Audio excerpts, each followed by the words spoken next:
Oh my God, research shows, study claims. This is how you get the attention of leftists. It's like a priest walking in the room with divine revelation.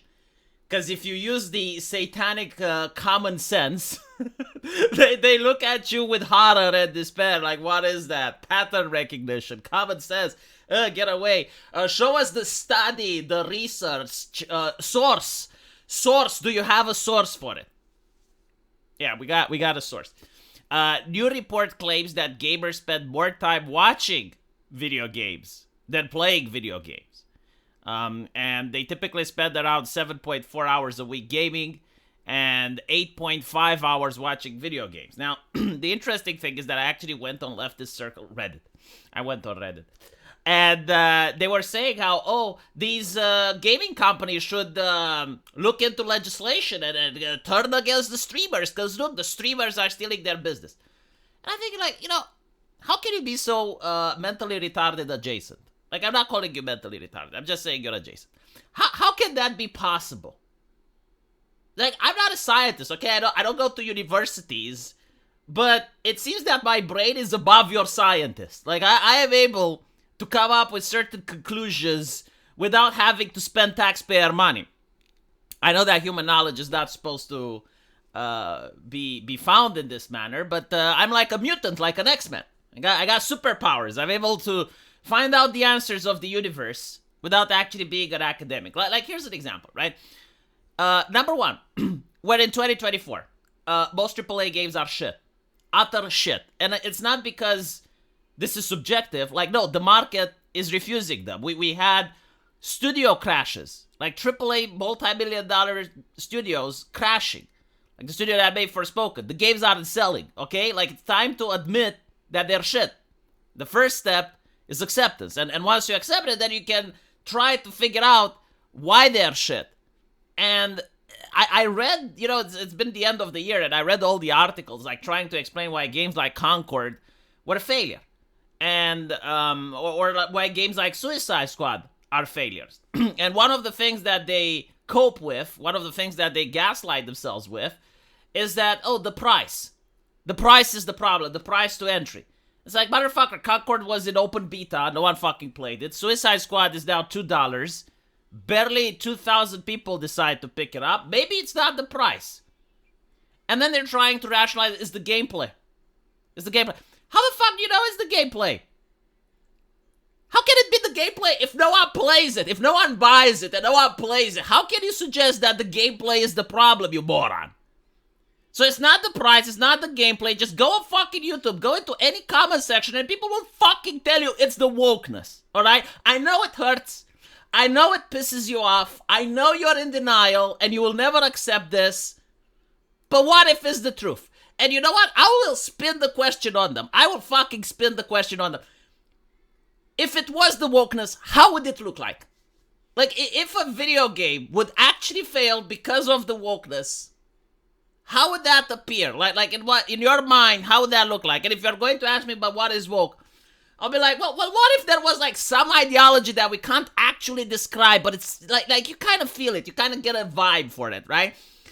Because you get to notice all these similarities in these games, and it's this ideology that's now turning away the consumer. How would that look like, and how would you describe it? If you turn it on them, they go Pikachu face, and they realize that they can't find an answer, because like the answer they found is like literally what's happening here. So basically, the reality is that games are shit in 2024, and you eventually have some good games, which is why gamers do spend 7.4 hours playing. You have your Wukong and you got your Stellar Blade, and like that. There are some games that come out and they're good, so like people still play video games. But they prefer to watch streamers. Why? Well, because shitting on the games that are bad is entertaining. Like, literally laughing and mocking Dustborn is entertaining. Like seeing another human being suffering as they're playing these video games. Seeing someone like Arch. I don't know if Arch did it. But like seeing him suffering as he is playing Dragon Age, it's hilarious. But I wouldn't want to suffer. Like, don't get me wrong. Like, why would I play that? It would be suffering for me. So if it wasn't for Arch, then I wouldn't even play it. I wouldn't watch Arch because like that's the mentality. It's like the streamers are taking away the customers from these companies. Like Dragon Age would sell millions if it wasn't for Asmongold playing it live. And the argument is like, no, the entertainment is seeing Asmongold suffering. If he didn't exist and he didn't suffer for our sins, it's just like people will still not buy Dragon Age because no one wants to play it, right? Now, the reason I know this, because again, I'm not a doctor, I'm not a scientist, I'm just using common sense, is that when a streamer plays something that's actually fun, like they find an indie game that's fun, or they find a video game that's actually hilarious, people buy it. You know, there's this game called Helltaker, which is free on Steam. The reason it was popular is because people found out about it, and they bought it. So,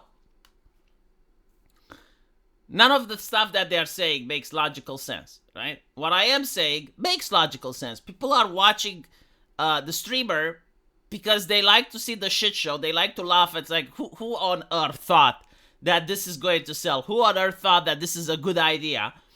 And then it's also the sense of community. Like when you go and you're watching the streamer, you're connecting with like-minded people. You're basically being entertained, right? You're relaxing. That's the reason. And then it's also like the streamer personality itself. Like the reason people watch Emilia Watson or Gorgura, or they used to watch Fauna or what her name is because like these are entertaining content creators. If they weren't playing video games and decided to just do karaoke, to just talk with the chat, and people would still watch the streamer. Like the video game is not the essential thing. It's just like some basically content filler, if you will. They're filling up the time by playing a video game. But if it wasn't video games, they could do like a variety of other things. They could draw, they could just talk with chat, they could just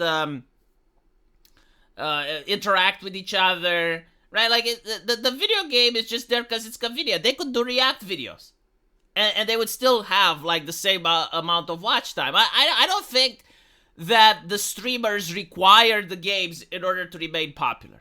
Like if tomorrow Asmongold didn't play a single video game, and he just started talking with chat, and he was just doing video reacts and talking about other content creators, I think he would still be popular. I think people will still watch him. So again, you know, it shows just how disingenuous they are and just how stuck in a bubble and the copium they are with the excuses like, oh, video games are too expensive. Oh, it's the gameplay that's the problem. No. Listen. Everyone is telling you. Literally, the market is telling you. It's the wokeness. And if you still want to find out and you still don't believe me, if you're a AAA company, you can always make a poll. Been playing, like a lot of you guys know that I'm playing a Korean game. It's it brings me joy that the military, the martial law in South Korea decided to step down because I can enjoy my Nikkei. I was actually worried. But here's the thing about Nikkei. You know, like a lot of people hate phone games, and I understand why. But it actually sends survey. And in the survey, they actually ask you, do you think the characters are too sexualized? Do you think the characters aren't sexualized enough? Which collabs would you like us to make in the future? How would you rate our latest patch? Do you enjoy? How long have you been playing? Where did you find out about our game? Blah, blah, blah, blah, blah. Why are AAA studios doing this? Why are they so fucking arrogant that they need consultants to do something that technology allows you to do in 2024? You can literally ask your player base, you fucking morons. You can literally ask your player base. Like, anyone that buys a game and already spent money is a customer, right? You can literally ask them. It's like in the future series, would you like our female characters to look more feminine? Would you like them to look more androgynous? How do you feel about pronouns in your game? How do you feel about body type A, body type B? Why don't they do this?